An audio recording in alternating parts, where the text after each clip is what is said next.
What's up, guys? We are now live. I am now live.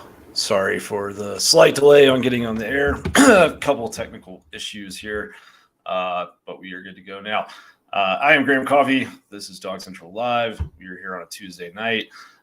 Been off for a little bit recently on vacation, so good to be back and really excited to be back because I woke up one morning this past week and was up in northern Colorado with my wife, and it was like 54 degrees outside that morning, and the sun was coming up, and it felt a lot like a fall Saturday, and that got me quite excited for college football season. Here we are in mid-July. I'll be flying out to Nashville for SEC Media Days early next week, and we'll be there to cover all the happenings when Georgia comes to town on Tuesday.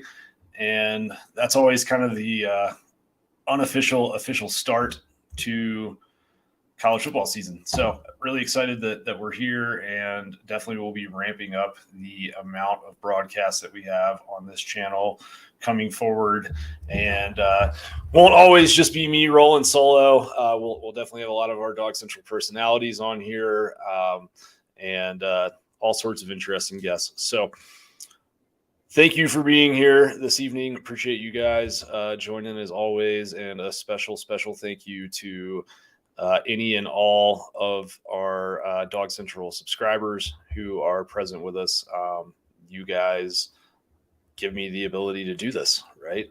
You guys make this viable for me to spend my time this way. And so it means the world, the support that you give to the site, and myself and Jason and John and the guys at My God of Podcast, Hunter Sanford, and all of those folks. So before I go too far down the appreciation wormhole, we will start digging into the big news of the day, which is obviously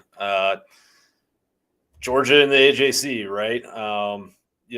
It's one of those ongoing things that's been happening really since the tragic accident on January 15th that took the lives of Devin Willock and Chandler LaCroix.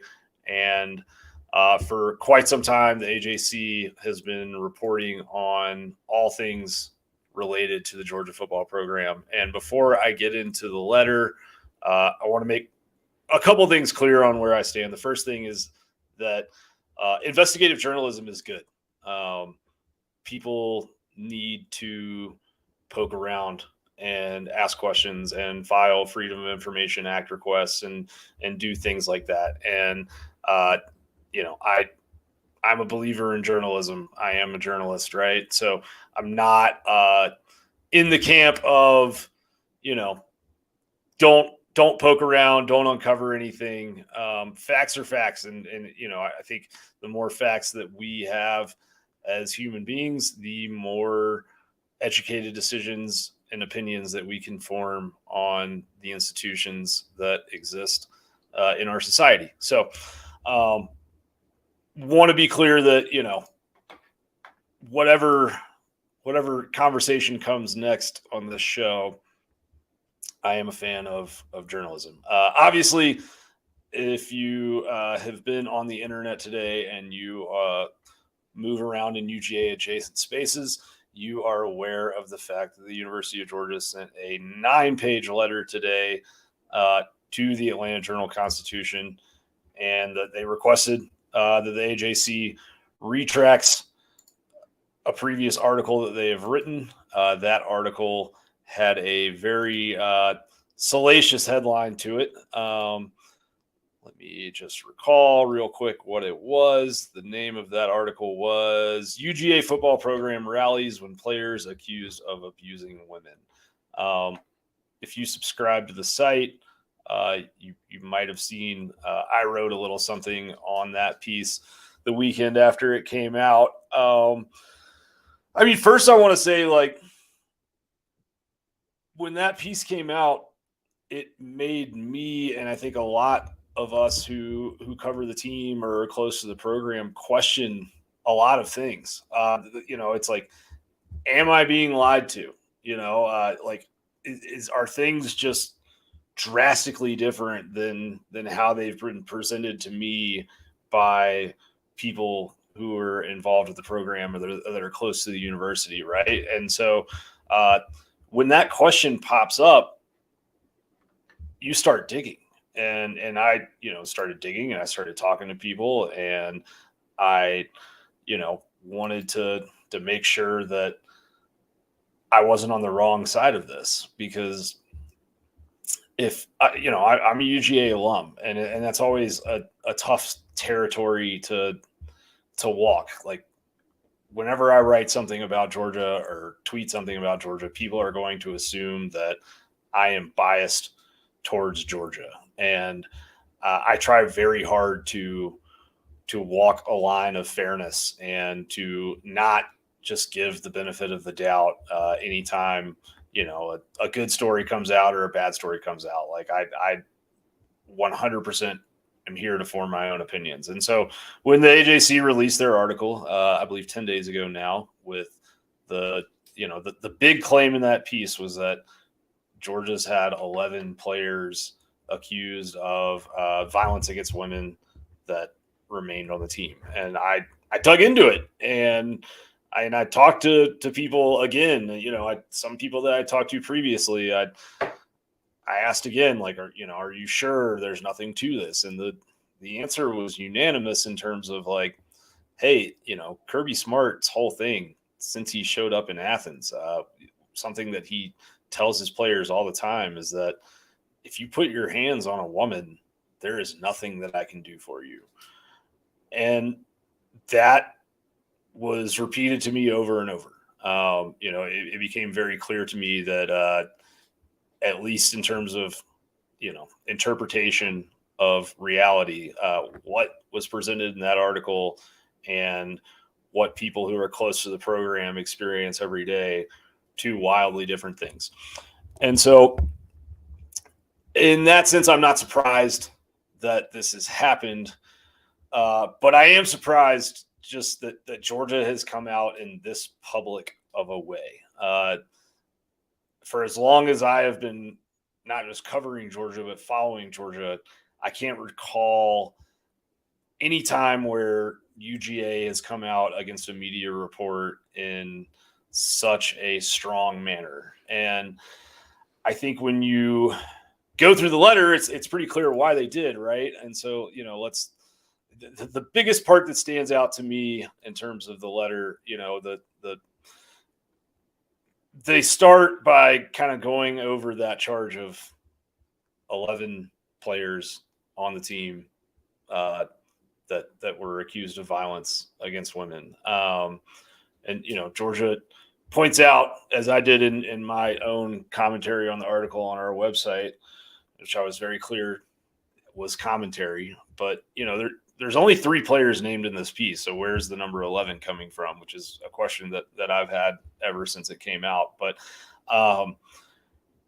Georgia says, hey, look, one individual was not a member of the program when the accusation was made. Athens Clarke County Police investigated the allegation and determined the activity was consensual, and the individual was never charged.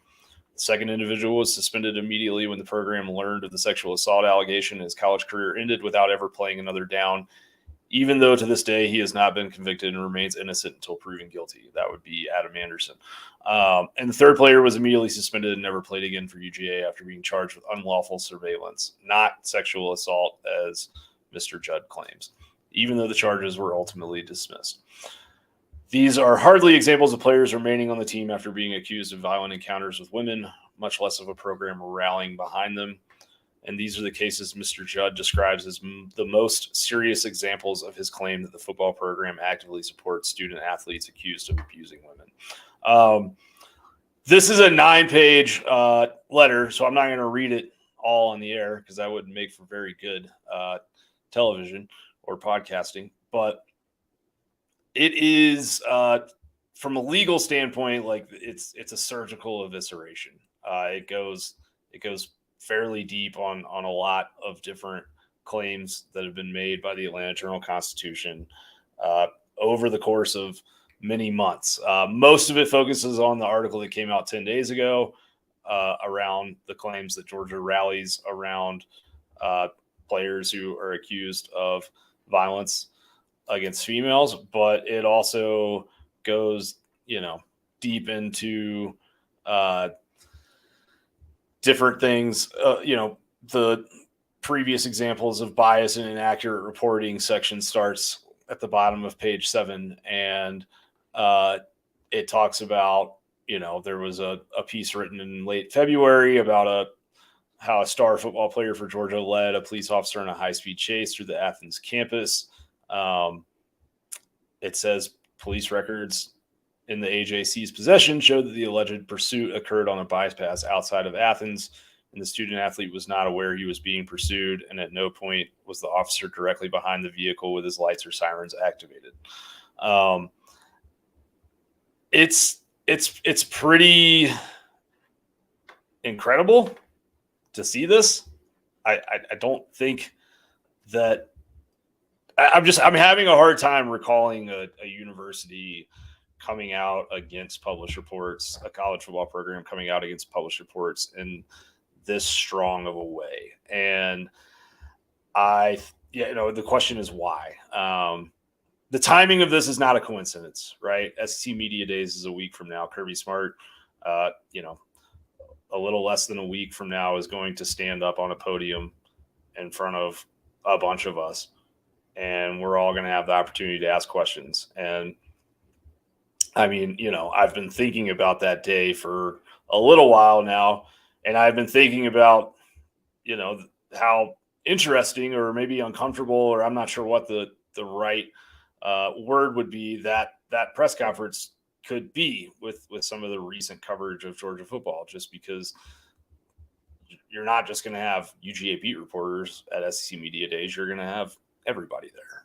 And so a lot of questions that probably were going to be asked here in the near future next week in Nashville. I think Georgia is answering those questions now.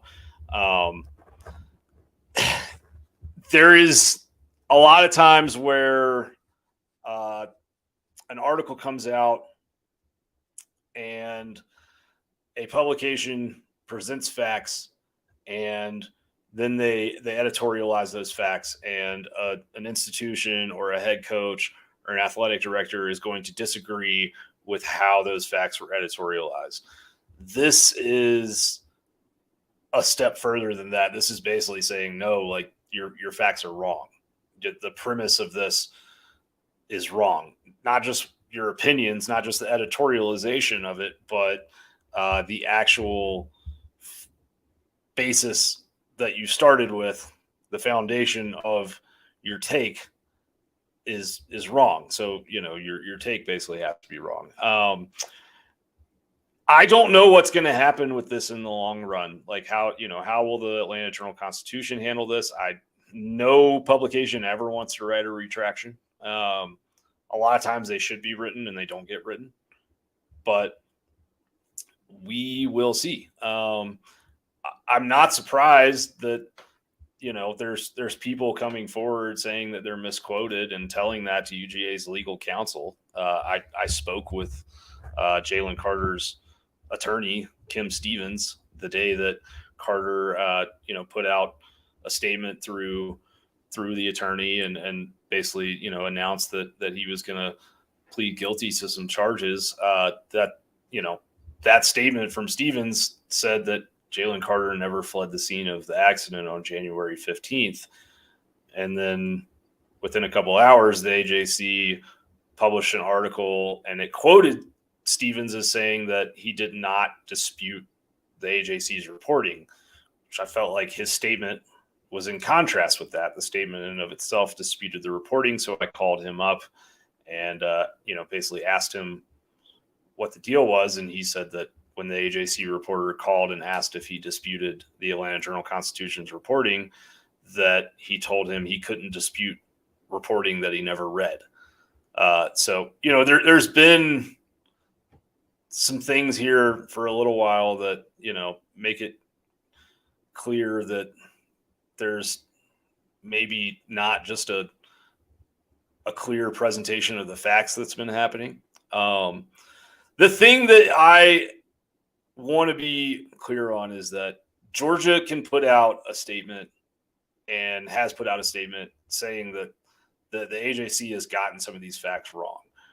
That does not mean that bad things haven't gone on in Athens over the last 6, 7, 8 months of the offseason. Like, the speeding thing is a very real problem. That has to be fixed, and that's not something I think that Georgia disputes. And I've already seen. So what happened when Alan Judd's original article came out on Georgia's rallying around players accused of violence against women is that a bunch of national media personalities took that article, took it at face value, and then manufactured their own takes based off of the conclusions of that article. I've seen Georgia compared to Michigan State or Baylor, or people talking about basically how Georgia is barreling out of control, headlong into disaster, and that pretty soon we're going to see Georgia go down as one of these college athletics programs that is basically destroyed by scandal. And I listened to a national podcast that I enjoy, that I listen to fairly regularly, and I listen to the host sit there and say, not even the mayor of Athens or the president of the university or the athletic director can control Kirby Smart. And that was based off of this article. So I think it's not just important to analyze and read the letter that the UGA put out about that article and make your own conclusions on it, but it's also important to look at how much aggregation happened with that article and the fact that rival coaching staffs have been screenshotting it and sending it to recruits, and everyone took everything in it at face value. Now, I'm not sure, like a public fight with the AJC is not something that I expected Georgia to go down the road with, but at some point you do have to draw a line in the sand. And I think that's what Georgia has done here. And, I think Georgia has made it very clear, like, we're not going to stand by while you print false things. Georgia can't do anything about opinions that they disagree with. But if you get the facts wrong, as we're seeing now, like they can say something about it, and they are saying something about it. Do I expect Georgia to sue the Atlanta Journal-Constitution? No, absolutely not. I'm almost curious if that's not maybe an outcome that the AJC would like, because it would lead to discovery on both sides, and the AJC could dig for whatever they want, right? I mean, Chip Towers put out an article this afternoon about the meeting that UGA had today with select members of the beat around this whole issue. And to my knowledge, he was in that meeting. I know a couple representatives of the Atlanta Journal-Constitution were in that meeting, and his article this afternoon said that Georgia did not dispute that there were 11 players who have remained on the team after acts of violence against women. So this letter 100% disputes that claim. And so I'm almost curious if the Atlanta Journal-Constitution, almost at this point wants to push this further, because if you push it further, then maybe you are kind of like daring them to sue you. And then who knows what you find in discovery, and maybe what you thought was there all along actually ends up being there. My personal take is that that's not the case. And I want to give credit to my friend Sarah on this. She is an attorney, has worked in Atlanta and Athens. If you're a Georgia Twitter person, you probably know her. Her Twitter handle is at Sarah G 1561. But she brought up the fact that to her, the most important part of this letter isn't the facts in it. It's UGA basically pushing all of its chips to the middle of the table. Like, it's basically saying, we don't have any skeletons in the closet and we dare you to find them. And she's right. Like, you can't bluff at this point. Like, they are all in. And so this letter is basically like, it's almost daring anyone to come and get them.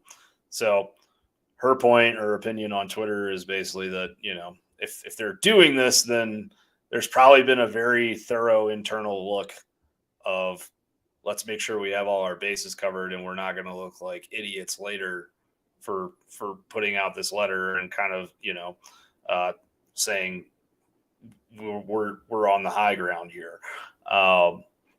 And as she also says, Michael Raber, who is the UGA counsel who wrote this letter to the AJC, the demand of retraction letter, is a very smart and scrupulous lawyer, and he understands all potential outcomes from this. So I think she's probably right about that.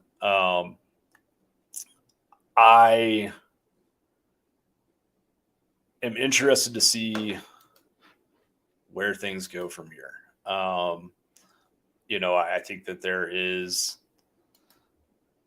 going to be a response. I in a way, I think this almost makes the story stay in the media longer. But I also am curious to see if, I've already seen some national media personalities look at this letter and basically come to the conclusion of, this is Georgia going on the offensive prior to SEC Media Days next week. That this is a good crisis management strategy. Go on the offensive and point the finger at the SEC, or I'm sorry, at the AJC, and that will obscure problems inside the program. And I think for me,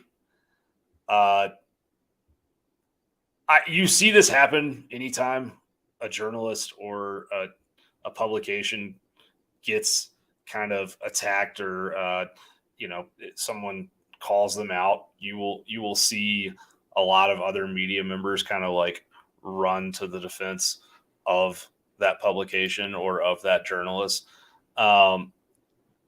Georgia's coming out and saying that they disagree with the article, but I mean, Kirby Smart also sat with reporters today and said, hey, I'm sure as hell going to try everything I can to eradicate this speeding issue.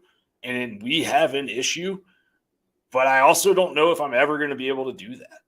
And so you're going to probably see some of the same national media that took the original article and crafted very strong takes about, Kirby Smart being out of control or Kirby Smart not being accountable to anybody, take this letter and use it as evidence in their mind that Georgia is just trying to kind of, play a game of smoke and mirrors and keep you from looking at them. Go look over here at the AJC, right? And in reality, if anyone sits down and takes everything that happened today and really fully tries to digest all the events, not just the letter on itself, but also the fact that Kirby Smart and basically all the top people in Georgia's athletic department sat down today,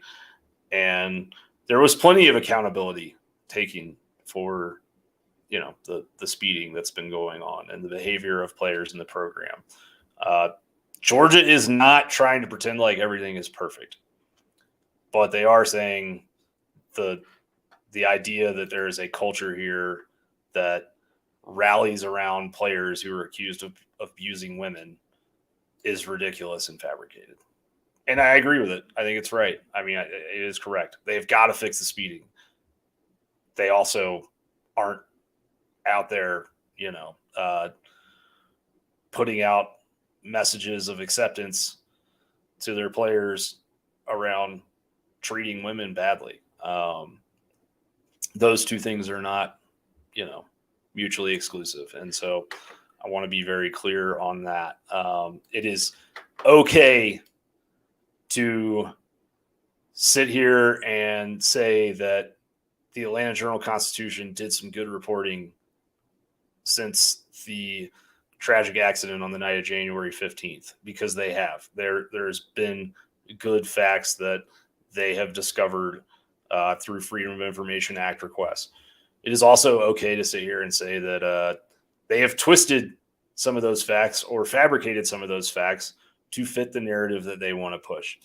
It is also okay to say that Georgia has a speeding problem and that the AJC has maybe, stepped out of the white lines here in terms of how they've covered Georgia in recent months.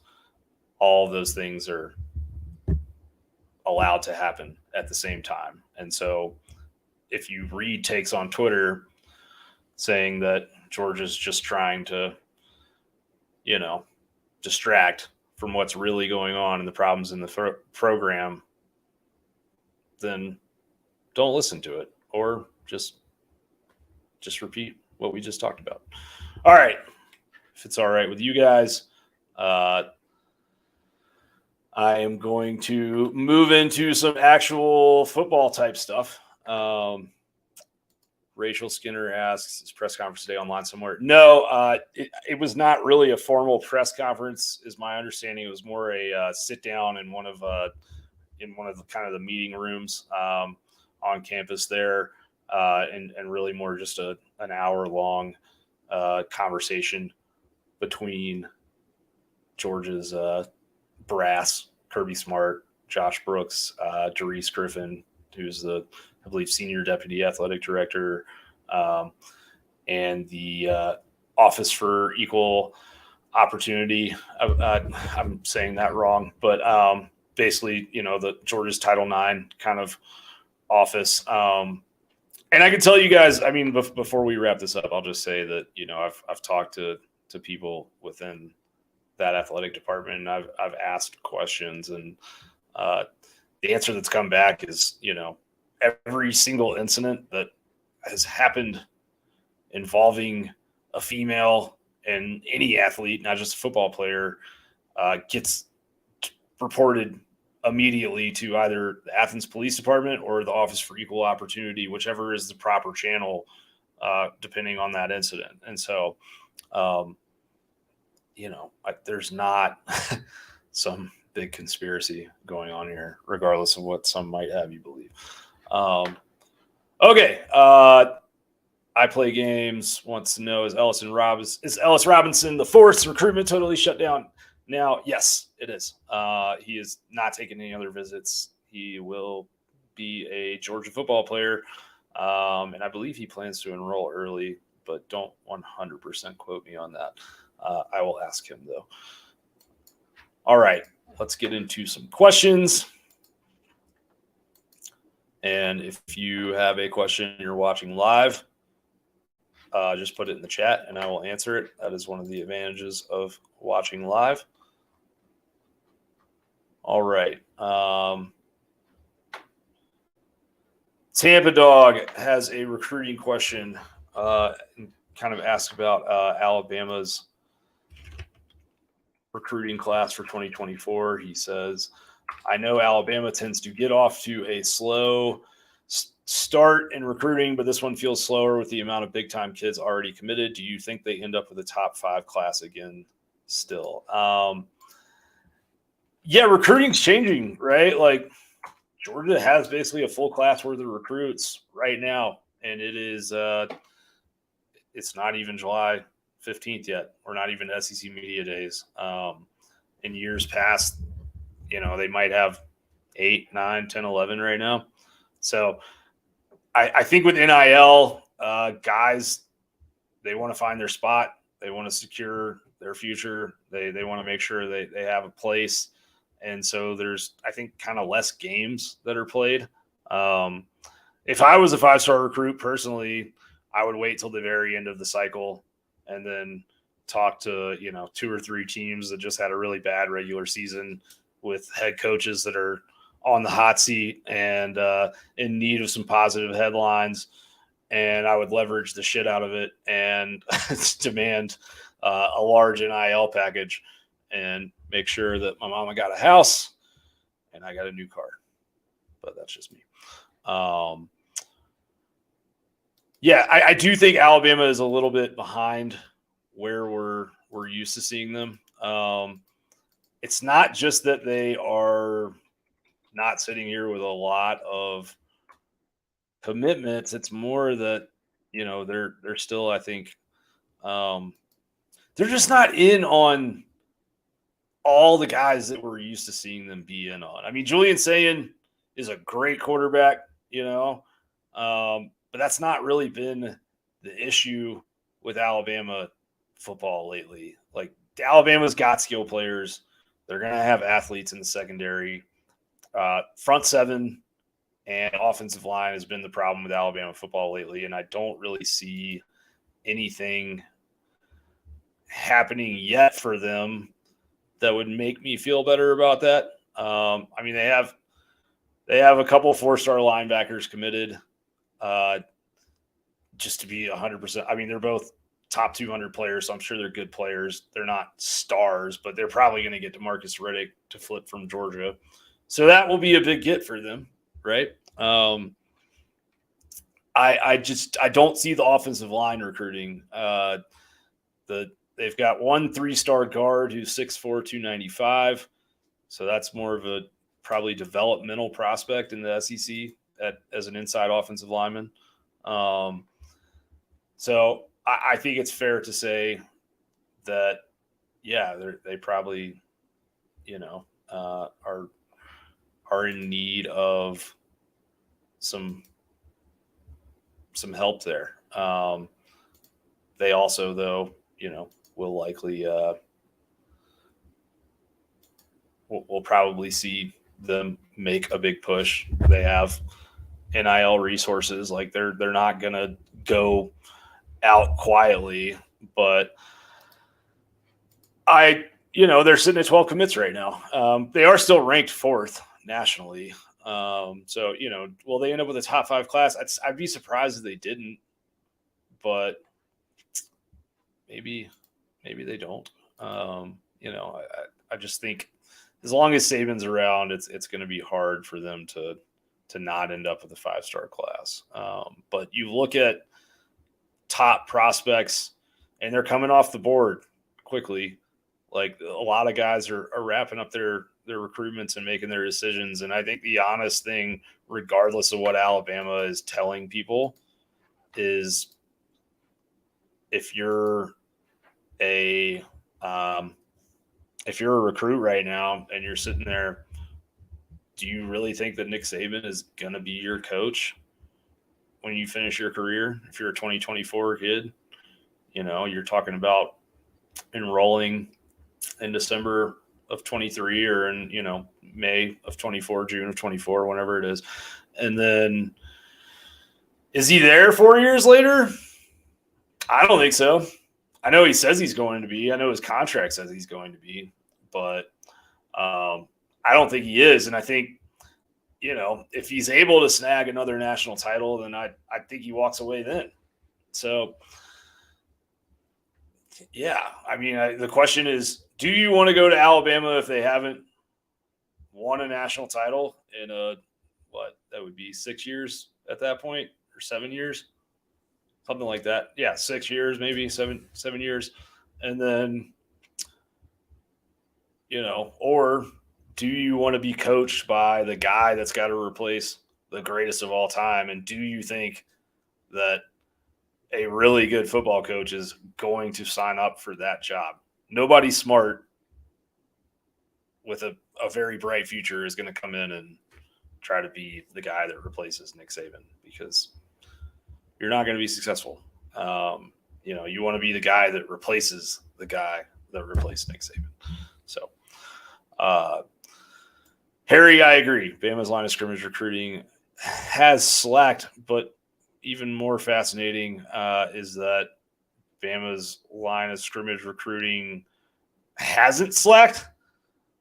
Like from a star standpoint, it is not slacked at all. The evals have slacked, and when you look at Georgia's recent offensive line commits, I won't say who, but I'll tell you that one of the many offensive linemen that committed to Georgia recently got offered a large 11th hour NIL deal to attend one of UGA's rivals, right? Like, I think that offensive line recruiting is hard. Offensive line evaluations are hard, and Georgia has done a very good job with them. And so what you're seeing is, teams, it's like, well, if Georgia wants the kid, then we should want the kid, right? It's probably a pretty smart way to operate at this point in time, considering what Georgia's doing recently. And so, you go through the whole recent history of Alabama's offensive line classes, and a large percentage of these kids have transferred. John Tweet Sports has actually been working on something along the lines of documenting all of the evidence on this, but we were texting about this recently in one of our little DawgsCentral group chats, and it's a large number of players who have struggled to pan out for Alabama on the offensive line. Like, I think it has been something along the lines of, where's the number? I'll find the number for you guys and we'll address later. Or John will tweet it. Sorry. Okay, moving forward. One of you guys. Yeah. No, it does look things to be fair and transparent. It does look like things are starting to trend back upwards for Alabama on the line of scrimmage, or particularly on the offensive line. The defensive line, still a question mark for me. But yes, he looked good. And the left tackle from Iowa, Caden Proctor, I believe, stud recruit, he looked good as well. Randy Payne, South Georgia loves the Dogs. Yes, they do. I'm going to answer one of your questions. What about the running back from California? I'm assuming you're referring to Nate Frazier. Depending on which recruiting service you subscribe to, he is the number one running back in the class. I think that I think he'll ultimately commit to Georgia. It feels like everything's pointing in that direction. Do I know when? I think it'll be soon-ish. I think it'll happen probably before the season. But yeah, I feel like Georgia is in a very, very good spot in that recruitment. I don't think he'll be the very next guy to commit to Georgia, but he could be. Let's go below.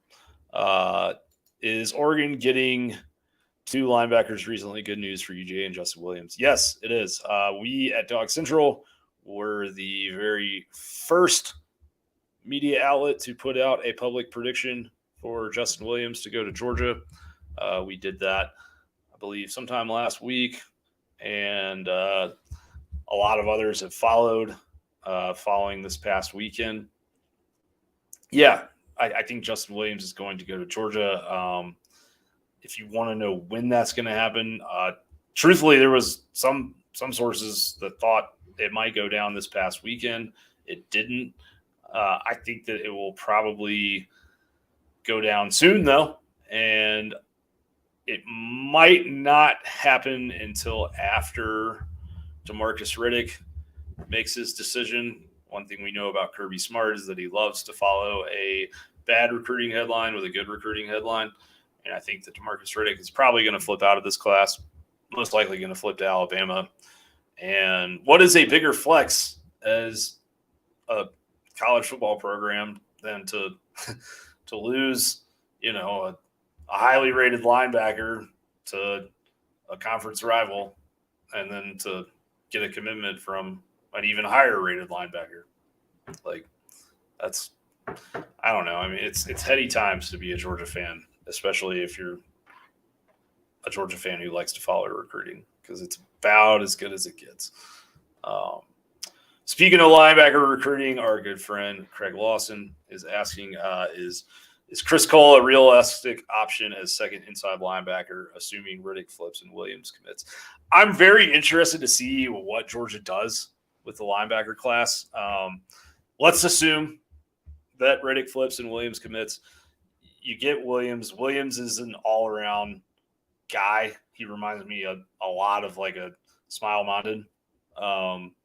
Long, athletic, can do everything you want. Chris Cole, I met at Elite 11, and he is a very tall human being. Like, he's, I think, maybe a legit 6'3". He's big for a linebacker, and he is very long and lanky. Not as filled out yet. So if you're Georgia, I think you look at your room and you say, what do we need more? Do we need a guy who can thump in the middle between the tackles? Do we need a guy who is going to be able to come in and play early, which they don't need a guy who can come in and play early with the linebacker recruit depth that they've recruited. But it's like, do we want somebody that is going to be the guy that fights off blocks in the middle of the line and takes on offensive linemen to make tackles on running backs? Or do we want more of a modern linebacker who is comfortable dropping into zone coverage, is comfortable covering a running back or a tight end in man coverage 20 yards downfield? If you want that, then you want Chris Cole. And I think if Chris Cole's frame fills out the way that it could and should, he could be another one of Georgia's, freaky, excellent linebacker recruits. But I just think, he's a guy who was playing DB up until not that long ago. So that's where his skill set is more skewed to right now. Riddick is from Alabama, right? Yes, Riddick is from Alabama. And I think that's bigger, it's just sometimes it's hard to get those kids out of the state. Corey Williams asked, do we have a legit shot at Williams Nwaneri? Yeah, Georgia does. I will direct you to a post that I made on DawgsCentral over the weekend on him for more. There's some stuff in that I would rather not say publicly on the air, but go give it a read and you will see. Let's get some more subscriber questions here. Brawn Dog. Actually, let's save that. What is your confidence scale from 1 to 10 on Georgia getting Nate Frazier? 8.5. Do you still think UGA has a chance to have the greatest recruiting class of all time? This is from Stephen B2B2B. I don't know if you do a lot of business-to-business sales or what, but back to back. Stephen is calling for a third one. Sorry, translate this here a little better for you guys. I do think that Georgia still has a chance at having the greatest offensive line class greatest recruiting class of all time. Yeah, I mean, look. Let's get right here, okay? Number 1 quarterback, Dylan Raiola, in the class. Number 1 defensive back, Ellis Robinson IV, in the class. You are, I think, going to sign the number 1 safety in KJ Bolden. You're probably going to sign the number 1 running back in Nate Frazier. And you're probably going to sign the number 1 linebacker in the country in Justin Williams. That's already freaky. That's unprecedented. And you're in it for Williams Nwaneri Do you get him? I'm not sure, but you could. It's on the table. I think that Georgia has always been in a better place with him than anybody realized. And then he came to campus right before the dead period started. And I think some people that cover recruiting nationally were like, oh, wow, that's interesting. Because I think a lot of people had just kind of figured it was a foregone that he was going to Oklahoma. I think that recruitment with him is going to depend somewhat on, just what he wants and what he values. But Georgia is very much there. And I think if all things are equal, that Georgia probably will land him. I would say that Georgia still has a chance at the greatest recruiting class of all time. I'm very curious how that will be calculated, because I think this class for Georgia is going to go like 30 to 33 kids deep. And if you're wondering why, it's because as long as you stay under the 85 scholarship number, you are allowed to sign as many players in a cycle as you want. And Georgia is going to lose a ton of guys early to the NFL draft after next season. So they're basically kind of planning ahead for that from a numbers standpoint. But it's already like on historic levels, at least for this point in the cycle, for where we are here in early to mid-July. I'm not sure if we've ever seen a class that's been this complete at this point in the year. So, all right. Hunter asks, I know we have over a year until 2024, but if you had to guess, who are your top 5 current 2024 recruits who will have the greatest impact in their freshman season? That's a fun question. Let's go here. So Dylan Raiola has to be on that list. I'm sorry, Dylan Raiola has to be on that list. He's the number 1 quarterback. If things go according to plan, Carson Beck should be gone after this season, I would think. It takes a lot to start anywhere as a true freshman, as a quarterback, but I think he's got as good a shot as anyone that we'll have seen come into Georgia since Matt Stafford. Tools-wise, body-wise, he's already mature. He's already there. Football IQ-wise, he's very much, I think, prepared to digest and understand a college offense. There will be tons of growing pains, but he gets it. And then just his processing ability is as good as anyone I've seen his age. His ability to see the field is just different. So, yeah, I expect that we will hear his name quite a lot, and whether or not he has an actual on-field impact, he is going to have an impact on that roster and what other guys in that quarterback room may or may not do. He's going to have an impact on recruiting. He already is having a big impact on recruiting. So he's got to be one of those 5. I'm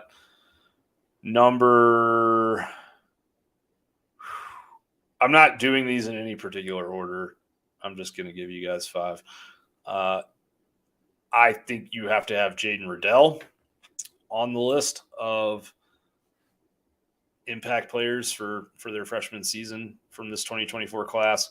That kid is just freaky in terms of his ball skills, and you're losing Brock Bowers. And I don't think that Georgia has run as much 12 personnel as anybody in the country but Utah over the last 2 seasons while winning back-to-back national titles.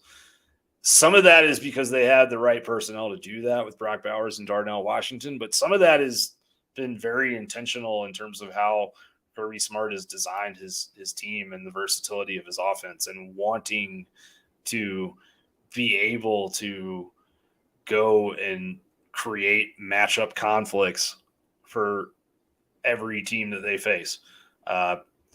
You saw it last year with Washington and Bowers all the time. If you bring in guys that are big enough to handle them in the run game and their blocking ability, then those guys are going to get toasted downfield. when they decide to run a play action route. And if you bring in guys that are small enough to cover them, then they're just going to get pancaked, and Georgia's going to run big chunks of yardage down the field on you. So, yeah. Riddell is definitely one because you got to replace Bowers. And I think that Jaden Riddell and Lawson Lucky would be a pretty nasty tight end combo in 2024. I think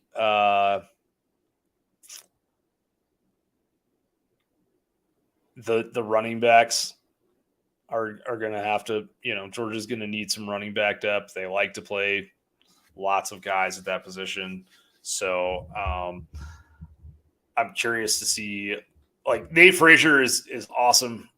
He's a great player, but I think Dwight Phillips might step in 2024 and have a more immediate impact because he's a guy who, a lot of people look at his skill set and look at his tape and argue over whether he should be a running back or a wide receiver. And that's kind of the big question for me in the 2023 Georgia running back room is who is going to be that Kenny McIntosh type to catch passes. So if you have a guy like Phillips who's coming in and I think will probably step on campus, and Frazier has good receiving ability as well, but I think Phillips is a little bit better, and he's just kind of that home run hitter style back. I just could see Georgia trying to get him on the field early in 2024 and sneak him out on a wheel route a couple times a game or something along those lines, get him matched up on a linebacker for a big play. So I'll say him. That is my third. Number 4 is Ellis Robinson, the fourth. Just think he's a really good corner. I know that room is very, very deep, and it's going to stay deep, but Georgia will lose Kamari Lassiter after this season, probably to the pros. And then, we'll see how the rest of things kind of shake out in that DB room, but I just think Robinson is he's going to be one of those guys that steps in early and has so much athletic ability that, whether it's playing some, in some kind of dime packages or playing that sort of slot corner star hybrid role or something, I just think anytime you have that much talent, there's a good chance you're going to have an impact early. And then I am going to say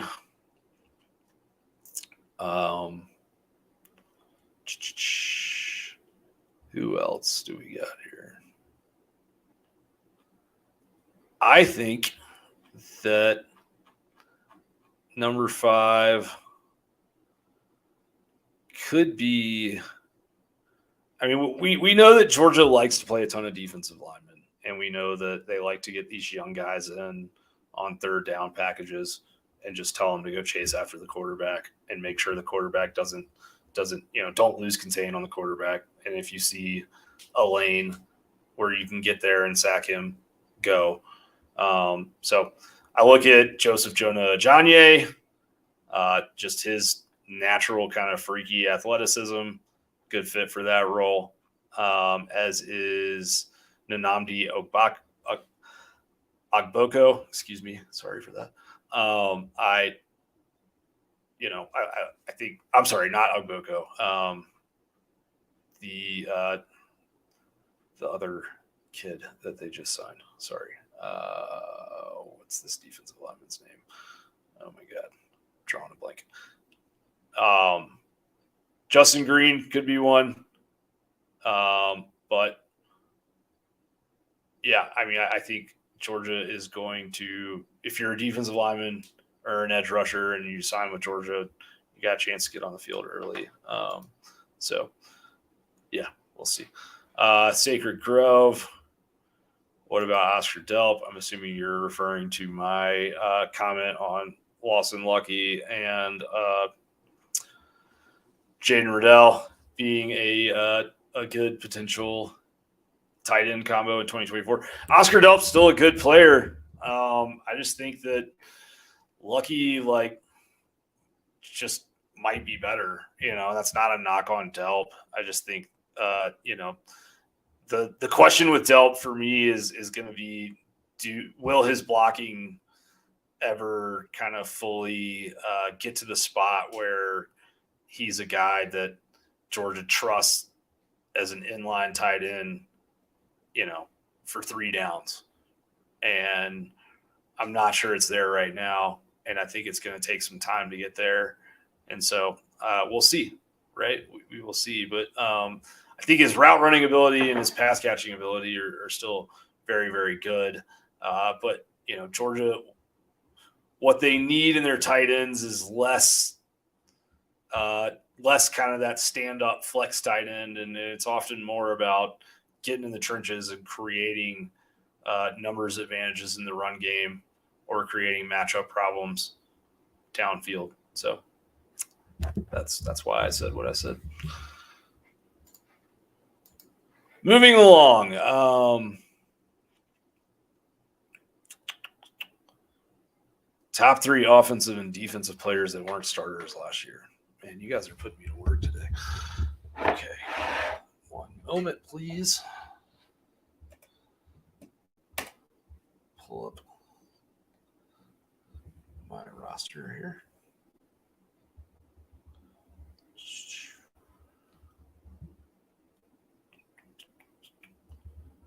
Okay. While I'm looking this up, Harry asked about how any injured players are coming along during workouts.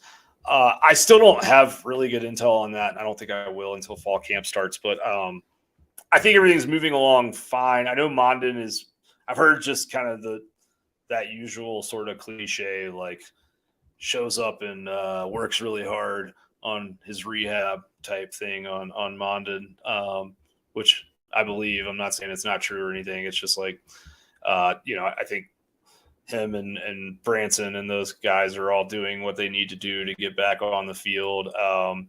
The running back room, it sounds like everybody's ready to go. Other than Robinson, I'm not positive yet, but Andrew Paul and Kendall Milton, everything seems fine with those guys. Should be ready to go for fall camp. So definitely excited to see Andrew Paul again. I got to see him up close in person when I was down on the field before G-Day, and he was in pads going through some warm-ups and catching some passes and stuff like that. And that kid's big, dude. Like, he looks big even standing next to Kendall Milton. He is going to be a handful. Not sure, how quickly he's able to realistically bounce back. But we'll see. Like, I think that he's going to be a good one for Georgia. It's just kind of a matter of when, not if. All right, so top guys that were not starters last year, top 3 offensive players that weren't starters last year. Okay. Amarius Mims, easy one, right? I know he filled in as a starter in, I think, 1 or 2 games, but wasn't really formally a starter. So I'll go with him. I would say I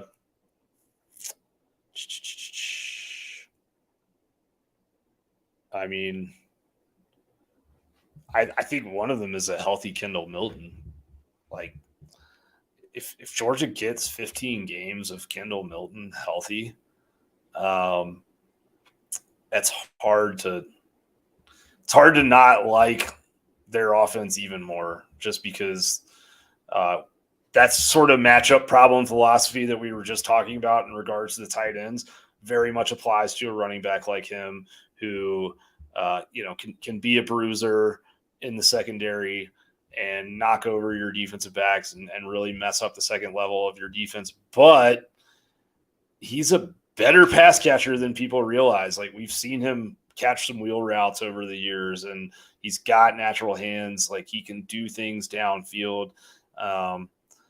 And if Georgia's offensive line is as good as I expect it to be, there's going to be a lot of opportunity for running backs to get downhill and get to the second level untouched. And if that dude gets going full speed downhill, he is a problem in the open field. So, I would put him on the list. And then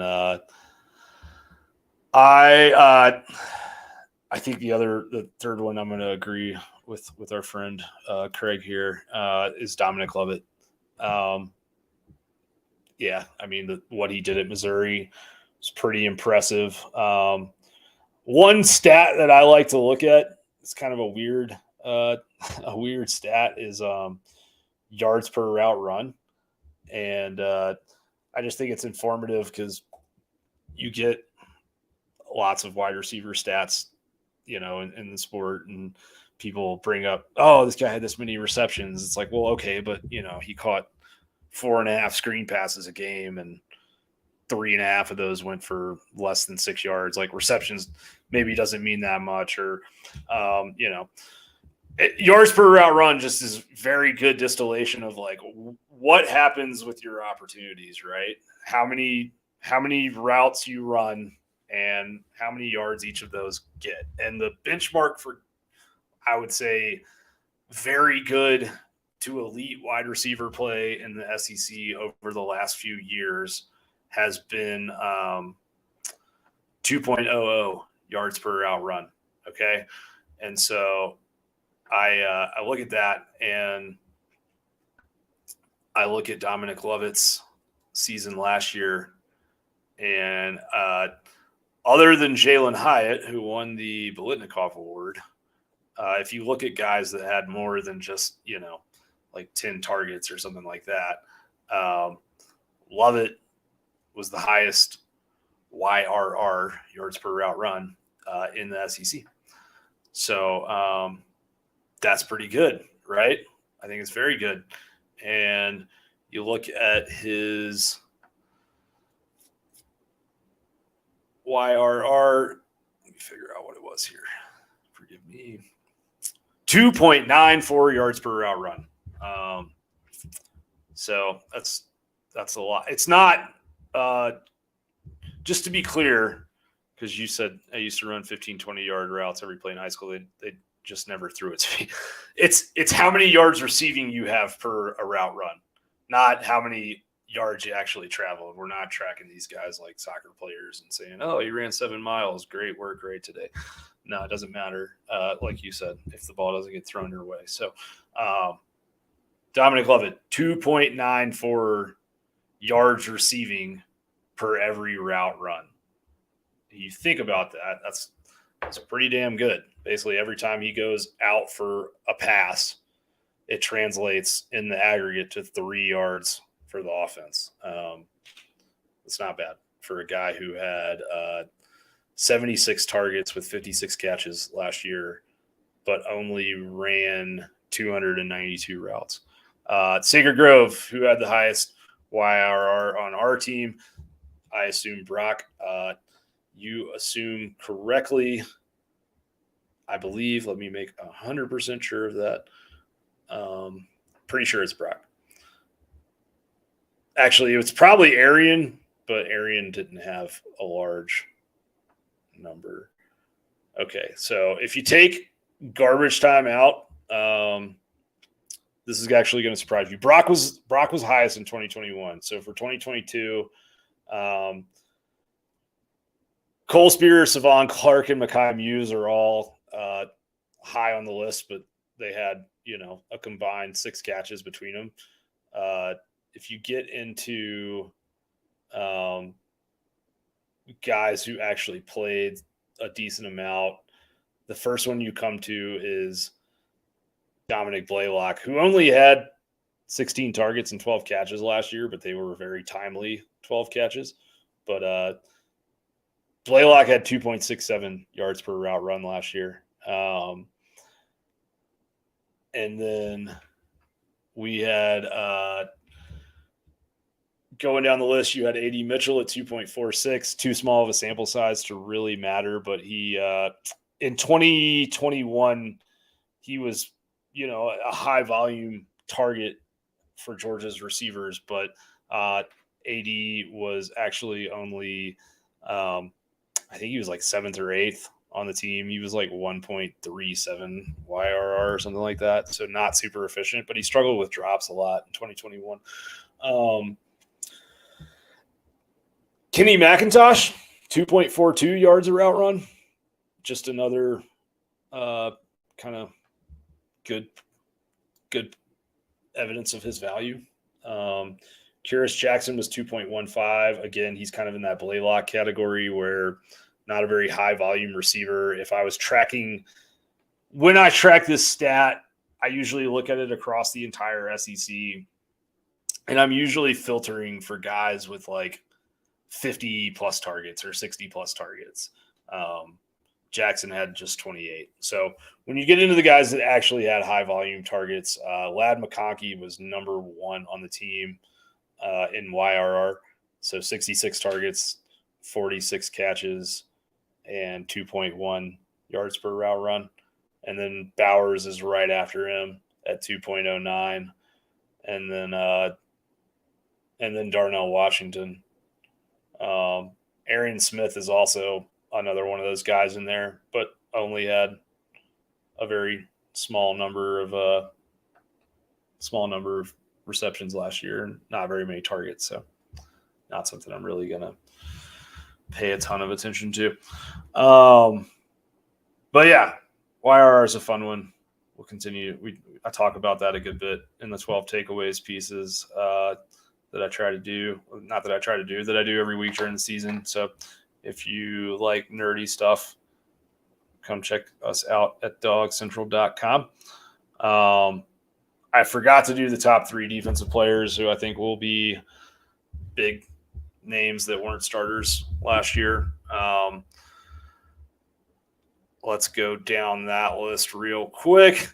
I would say, number 1, okay, so 1 is Tyke Smith. Not number 1, but just one of these 3 is Tyke Smith. Because I think he's in line to place the star position for Javon Bullard, who is going to move to safety. And him and Malachi Starks probably going to be the best safety tandem in college football, in my personal opinion. Let's say somebody's got to step up in the middle of that defense with Jalen Carter gone. I think there's a lot of guys who could. Stackhouse played so many snaps last year that I consider him a starter. I don't know if he was a formal starter, but in my mind he was. So I would say somebody like, it's either going to be a young guy or it's going to be an older guy who finally gets more snaps and uses those snaps effectively. Like, I still think that Warren Brinson has flashed a ton of potential almost every time we've seen him on the field, right? Like, I could see him being a big breakout guy this year. Or I could see someone in the chat said Jordan Hall. I think Jordan Hall is a good choice. Someone along that line could be one of those players. And then who's going to be the number 2 cornerback, right? That's whoever that is. My somewhat hot, controversial UGA defensive back take is that from just seeing guys up close in person on G-Day and going back over high school film and honestly, mostly from talking to sources who watch practice. I think Georgia should bite the bullet, deal with the inexperience early in the season, and throw Julian Humphrey out there as the number 2 defensive back. I think he has the best physical tools and the highest ceiling of anybody in that room. And it's not that I don't like Nyland Green or Dalen Everett. I like both their games. I think they're very different. I think Green is a little bit more of a physical, straight up kind of defender. I think Everett probably a little bit better hips, a little bit more adept at handling twitchier wide receivers.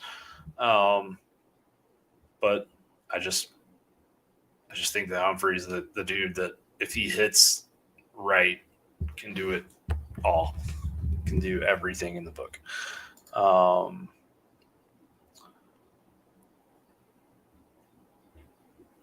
Okay, David Josie, who is Georgia's most important uncommitted target?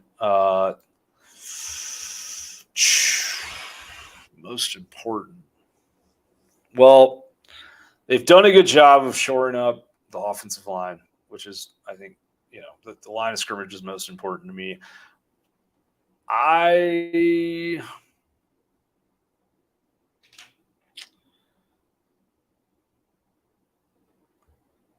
mean, I think you could make arguments for a lot of guys. Obviously, you could, but I think it's important for them to get KJ Bolden. You're not sending, but Dylan Raiola is going to Buford, so he's going to be there in that program.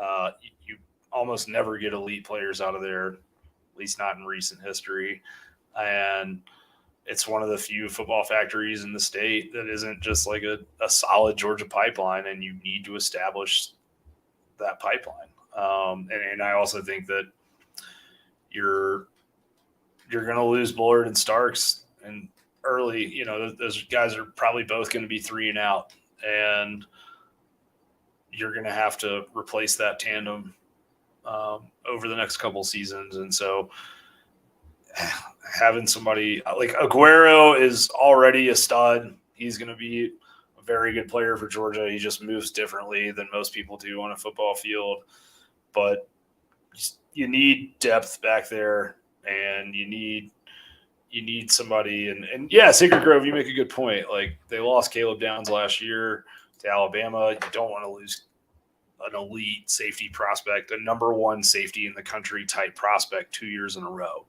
And that's what happens if you lose KJ Bolden. So you don't want to do that. Excuse me. All right, moving on. Rank the best head coaches in college football. Thank you. This will be fun.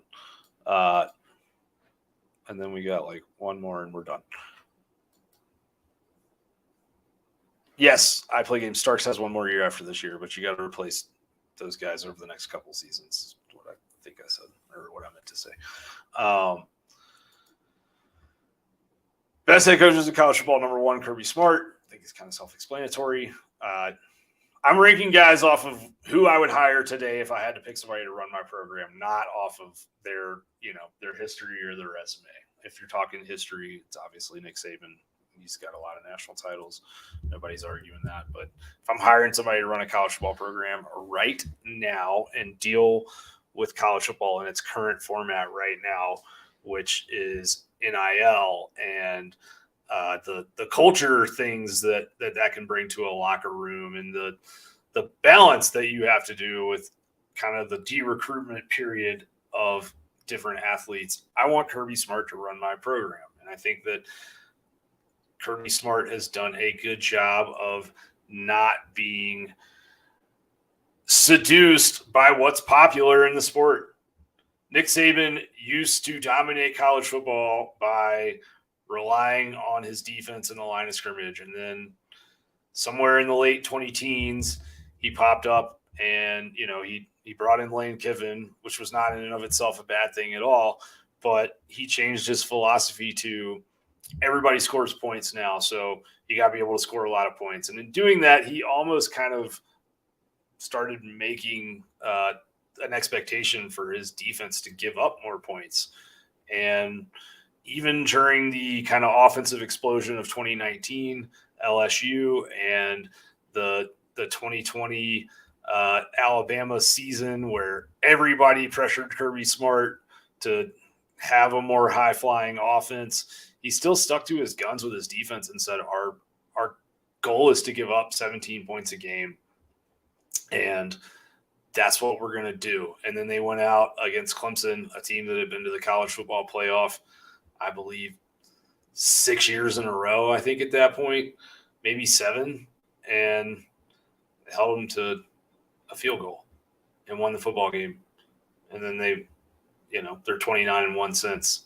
And a lot of that has been good defense. But they also have the offense when it's time to come back against an Ohio State who is having a good night and your defense is not, they've got the offense to go and do it. They can go score 50 when they need to. So I think Kirby has the right kind of dial on, I think he's got his volume sort of turned to the exact right spot in terms of how to balance the demands of the sport currently and also how to manage personalities currently. And as much shit as everyone likes to give, Georgia for being like nobody respected us or nobody picked us to win a national title after they beat TCU by 58. That's his job. That's Kirby Smart's job, is to motivate 18-year-olds and to get all of these individual personalities to function as one and to push in the same direction for the same thing. And he did. He made those guys, he made the best football team in the country think that they weren't, or basically think that people didn't believe in them. And that's what he's supposed to do. So credit to him for that. After Kirby and Nick, I think it gets interesting. There's people that are going to say, well, Dabo is the other guy that has 2 national titles. That's true. He does have 2 national titles. He's also doing a lot of things as a head coach to unnecessarily make his job harder and to unnecessarily make his team not as good. So it's hard for me to call him the 3rd best coach in college football right now, because he doesn't take advantage of just the natural, easy things that you can do with your roster. Like he doesn't want to use the transfer portal, and instead he wants to give scholarships to a bunch of like Dabos, a bunch of walk-on wide receivers who are never really going to contribute anything to the team except for maybe a special teams tackle on kick coverage here or there, when Clemson should be going out there and bringing in studs out of the portal. So I also am interested to see what happens with their defensive line post what's his name, Brent Venables. I don't know, at 3rd place, I'm actually probably going to go with Brian Kelly, because I think what he did at Notre Dame is as good as you could do at Notre Dame, really, going to a national title game and 2 college football playoffs over a 9-year span. Pretty impressive. 10-year span, I think. So I'd put Brian Kelly 3rd. I'll put – who do I want 4th here?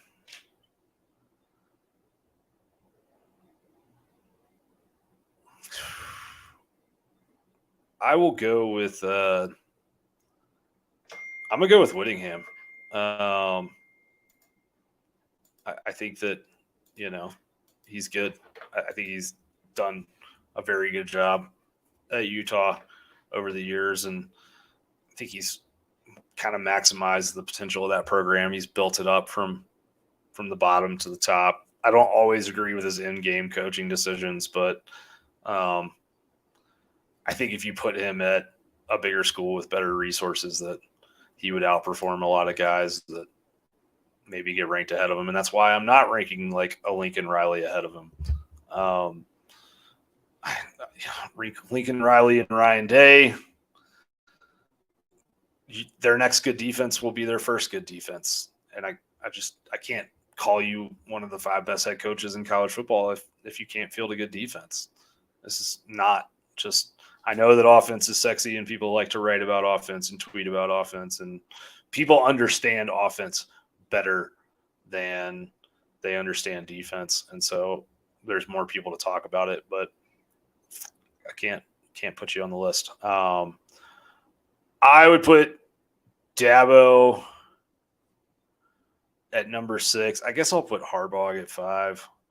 What he's done, I think, is, again, he's one of those guys that's kind of swam against the tide a little bit in terms of saying, hey, why are we trying to beat, we're not ever going to out athlete Ohio State. Let's out physical Ohio State. Like I respect people that look at the situation, assess it from a realistic viewpoint, and then create a strategy to overcome the situation. So that is my top 5 of coaches.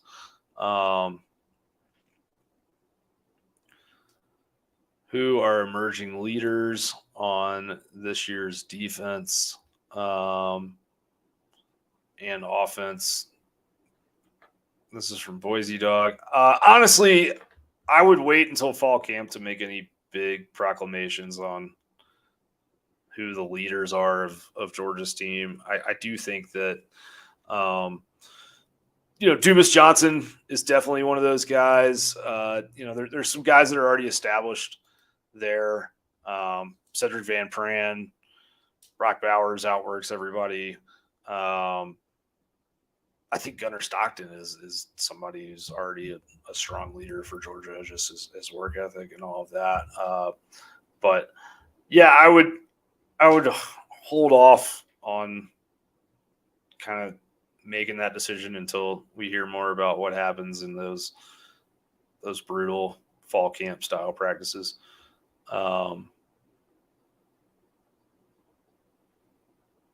Yeah. All right. Well, that is all the questions that I have loaded up for the evening. So on that note, I think we are going to go ahead and sign off. I appreciate all of you for tuning in this evening. A lot of you watched live for an hour and 20 minutes. So thank you for that. Didn't intend to go this long, but you guys put in so many good questions that it was easy to keep rolling and talking. So appreciate all the good fodder from both our subscribers and live viewers. And really, really appreciate all of you who subscribe to DawgsCentral. If you're not, please come check us out. I think what we do is different and unique. Our message board is not a bunch of vitriolic kind of, yelling at each other over the internet. We do not talk politics at all at DawgsCentral. There is a moratorium on any political post. We have yet to have a political post in over a year of functioning, and knock on wood, we will continue that way. And I just, I think we talk about football and discuss it from a little bit different angle. And if you are interested in recruiting intel, I can promise you that there are things that we are sharing on our site right now that nobody else is sharing, and that we are talking about certain things in a more transparent manner maybe than some others do. So www.dawgscentral.com/subscriptions if you want to check us out. Other than that, we'll probably be back on later this week to kind of ramp up for media days, and then I'll be at media days next week, and I hope to do a live broadcast on Tuesday from Nashville after Kirby Smart and the Georgia players come through town. So stick with us. Please subscribe to the channel so you can get notified when we go live. And also, this show appears in audio format on the DawgsCentral podcast feed. You can find that feed anywhere you find podcasts. Until then, have a good evening.